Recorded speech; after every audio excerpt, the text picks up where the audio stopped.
Hi friends, welcome back in a new lesson. एक बात तो पक्की है, वह तुम्हें धोखा नहीं देगा। एक बात तो पक्की है, अब मुझे उसे सच बताना ही होगा। एक बात तो पक्की है, अब वह पुलिस से बच नहीं सकता। या एक बात तो पक्की है, मुझे उसे कैसे भी करके मनाना ही होगा। फ्रेंड्स, आई एम श्योर आपने अपनी डेली लाइफ में अक्सर ऐसे सेंटेंसेस को बोला या सुना ज़रूर होगा।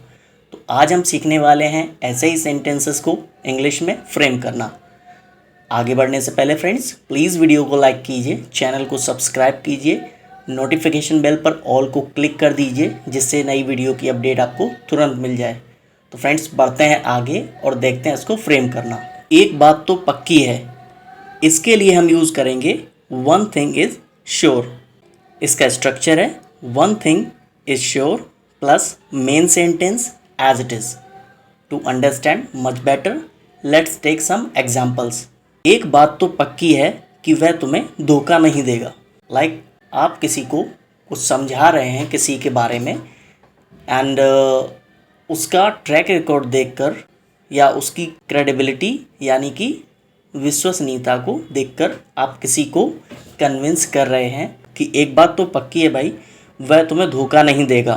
तो इसको बोलेंगे one thing is sure, he will not betray you.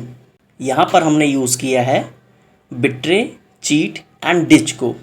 इन तीनों का मतलब होता है धोखा देना या विश्वासघात करना। यू कैन यूज़ इधर बिट्रे और चीट और ditch, all are similar. Let's take next example friends.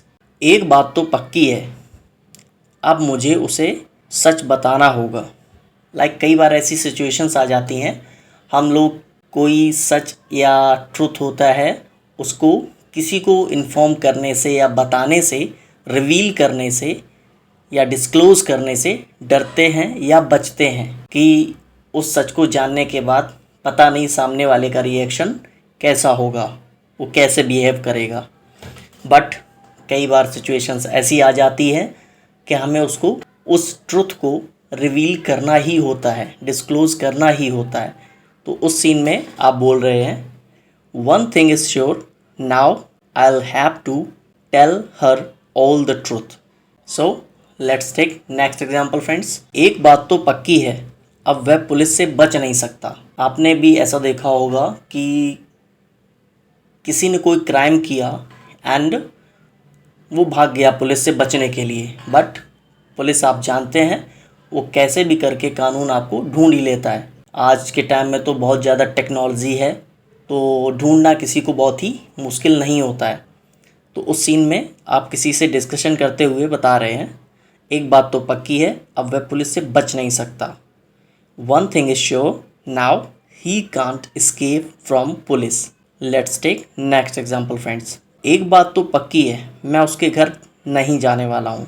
अभी कुछ ऐसा हुआ, आपकी किसी से डिस्प्यूट हो गया या लड़ाई झगड़ा हो गया एंड उसके बाद कुछ ऐसा सीन हो रहा है या सिनेरियो सर्कमस्टेंसेस बन रहे हैं कि आपको उसके घर जाना पड़ सकता है एंड कोई आपको कन्विंस कर रहा है उसके घर जाने के लिए कि कोई नहीं, जो हुआ सो हुआ, चलो उसके घर जाओ।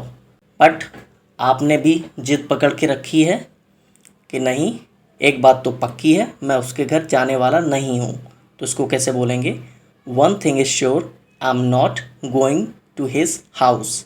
इसको दूसरे तरीके से भी फ्रेम कर सकते हैं, one thing is sure, I won't go to his house. अब जो हमारा फर्स्ट सेंटेंस है उसको हमने फ्रेम किया है प्रेजेंट कंटिन्यूअस में, बट जो हमारा सेकेंड है उसको हमने फ्रेम किया है फ्यूचर इंडेफिनिट में। तो बढ़ते हैं फ्रेंड्स आगे और देखते हैं हमारा नेक्स्ट एग्जांपल। एक बात तो पक्की है, अब तुम इस लफड़े में फंस गए हो। कभी कुछ ऐसी सिचुएशन आई कि आप ना चाहते हुए भी किसी मुसीबत में या लड़ाई झगड़े डिस्प्यूट में फंस जाते हैं, मैस में फंस जाते हैं एंड उससे आप निकल नहीं पाते।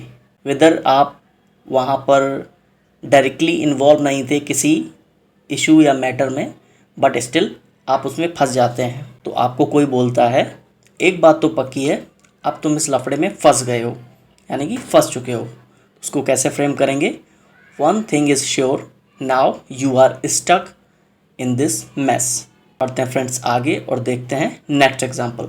एक बात तो पक्की है, अब तुम्हें उससे शादी करनी ही होगी। अब आज के टाइम में ऐसा बहुत हो रहा है कि लोग अपना गर्लफ्रेंड बॉयफ्रेंड रखते हैं and they just enjoy, they just chill out. उनको इस बात का कोई कंसर्न या टेंशन नहीं होता है कि अगर मैं उससे रिलेशन में हूँ तो मुझे शादी करनी पड़ेगी। वो सब कैजुअली करते हैं, ऐसे ही बस मज़े के लिए, जस्ट फॉर फन। तो उस केस में अभी कोई गर्लफ्रेंड बॉयफ्रेंड थे एंड बॉयफ्रेंड गया गर्लफ्रेंड से मिलने एंड उसके घर वालों ने, यानी कि गर्लफ्रेंड के घर वालों ने उसको पकड़ लिया वहाँ पर और अब उसको फोर्स कर रहे हैं कि अब तो तुम्हें शादी करनी ही होगी, ये बात तो पक्की है, इतने दिन तुमने मज़े लिए हैं ना, तो अब शादी करनी होगी तुम्हें। तो इसको कैसे फ्रेम करेंगे? One thing is sure, now you will have to marry with her, you have enjoyed so much as of now. तो बढ़ते हैं आगे और देखते हैं फ्रेंड्स नेक्स्ट एग्जाम्पल। एक बात तो पक्की है, मुझे उसे कैसे भी करके मनाना होगा। अब कई बार ऐसा होता है कि कुछ सिचुएशंस ऐसी बन जाती हैं कि आपको घर में किसी को मनाना होता है किसी चीज़ के लिए या किसी काम के लिए, किसी परमिशन के लिए या किसी के साथ के लिए, हेल्प के लिए। तो आप उसको कैसे बोलेंगे? एक बात तो पक्की है, मुझे उसे कैसे भी करके मनाना होगा। One thing is sure, I will have to convince her by whatever means. बढ़ते हैं फ्रेंड्स आगे और देखते हैं हमारा नेक्स्ट एग्जाम्पल। एक बात तो पक्की है, अब उसके पास मेरा साथ देने के अलावा कोई रास्ता नहीं है। कुछ सर्कमस्टेंसेस में, सिचुएशंस में ऐसा हो जाता है कि किसी ने आपकी कोई फॉल्ट पकड़ ली या आपका कोई वीक पॉइंट पकड़ लिया, वीकनेस पकड़ ली एंड अब वो जब जान गया है आपकी वीकनेस के बारे में तो वो हमेशा उस वीकनेस का अनफेयर एडवांटेज यानी कि नाजायज़ फ़ायदा उठाना चाहेगा, चाहे फिर वो कैसा भी हो, फिज़िकल, वर्चुअल, या वो आपसे आपकी हेल्प मांगे किसी गलत काम को करने के लिए, ज़बरदस्ती हेल्प मांगे। तो उस सीन में कहा जा रहा है एक बात तो पक्की है, अब उसके पास मेरा साथ देने के अलावा कोई रास्ता नहीं है। One thing is sure, now he has no other way but to support me. यहाँ पर आप ऑप्शन भी लगा सकते हैं, नो अदर ऑप्शन, इधर नो अदर वे, इधर no other option. So friends, इस लेसन में इतना ही, मिलेंगे एक नई वीडियो में। प्लीज़ वीडियो को लाइक कीजिए, चैनल को सब्सक्राइब कीजिए, नोटिफिकेशन बेल पर ऑल को क्लिक कर दीजिए जिससे नई वीडियो की अपडेट आपको तुरंत मिल जाए। आप अपने क्वेश्चंस कमेंट बॉक्स में पूछ सकते हैं, I will definitely reply. Till then keep learning, keep watching, thank you very much.